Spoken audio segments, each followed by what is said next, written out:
Welcome to The Clue. Today we tell the story of a woman who lived through one of Nigeria's darkest times.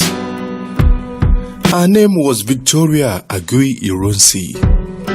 She was Nigeria's first military first lady. Her life was full of love, tragedy, and quiet strength. This is her story. Victoria was born in 1923 in Umuahia, Abia State. She grew up in a simple home. Nigeria was still under British rule. Life was hard, but family stayed strong. Young Victoria learned discipline, respect, and faith. These values shaped her future. By 1953, she married a young soldier. His name was Johnson Umuahia Aguiyi-Ironsi. He was brave, ambitious, and loyal. Together they built a family. They had 8 children. Victoria became a mother, a wife, and a partner in duty. So by 1965, her husband had risen to the top. He was now the commander of the Nigerian army. Nigeria was only 5 years independent, but politics was unstable. Ethnic tensions were rising. The First Republic was collapsing. On January 15, 1966, Nigeria faced its first coup.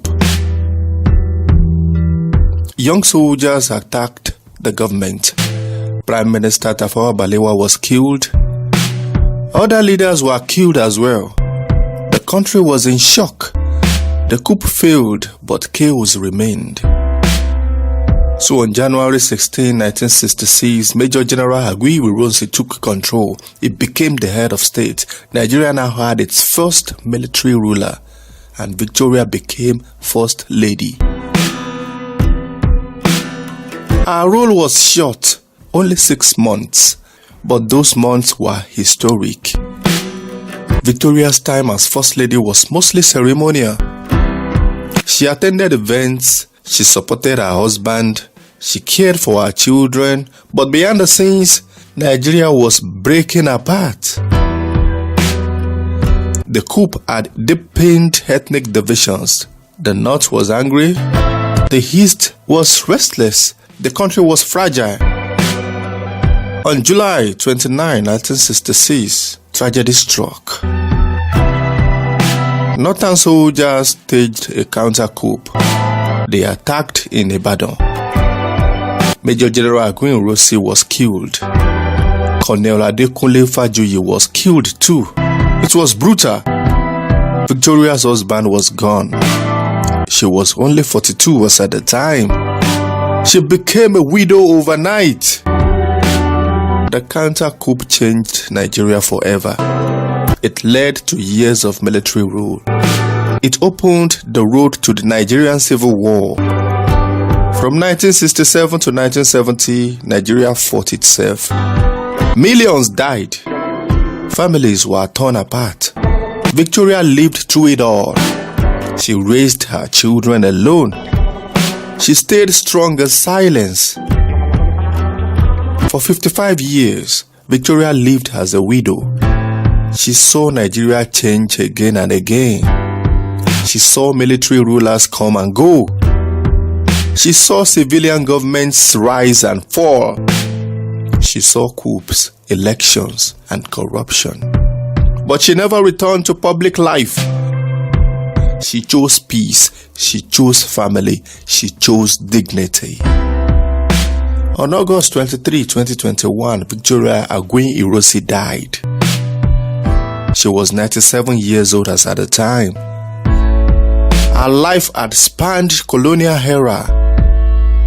Her life had spanned colonial Nigeria, independence, coups, war, and democracy. She was buried with honor. Her story reminds us of the human cost of history.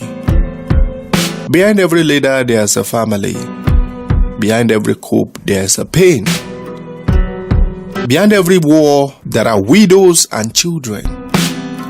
Victoria Aguiyi-Ironsi is remembered as Nigeria's first military first lady. Her husband, Major General Johnson Aguiyi-Ironsi, was Nigeria's first military head of state. He ruled from January to July 1966. His assassination marked the beginning of decades of military governments. Victoria's life shows the impact of politics on families. She lived through the Nigerian Civil War. She lived through coups. She lived through democracy. Her story is Nigeria's story. Let us pause and reflect, What does it mean to be First Lady in a time of war? What does it mean to lose a husband to violence? What does it mean to raise 8 children alone? Victoria answered these questions with silence and strength. She did not seek fame. She did not seek power. She lived quietly, but her presence was powerful.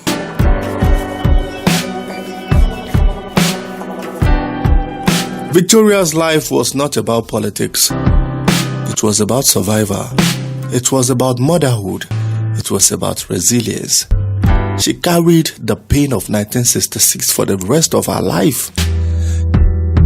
She carried the memory of her husband. She carried the burden of history.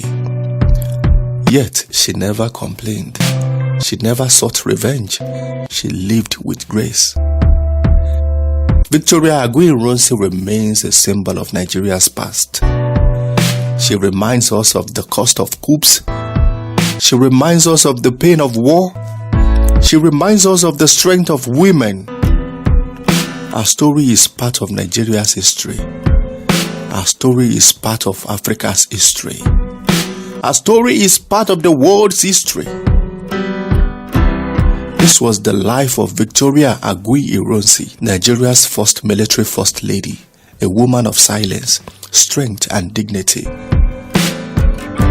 Our story is a clue to Nigeria's journey. Thanks for watching The Clue. Remember to like, share and subscribe. History lives when we tell it, and today we remembered Victoria Aguiyi-Ironsi. And may your soul still continue to rest in perfect peace. See you in the next video.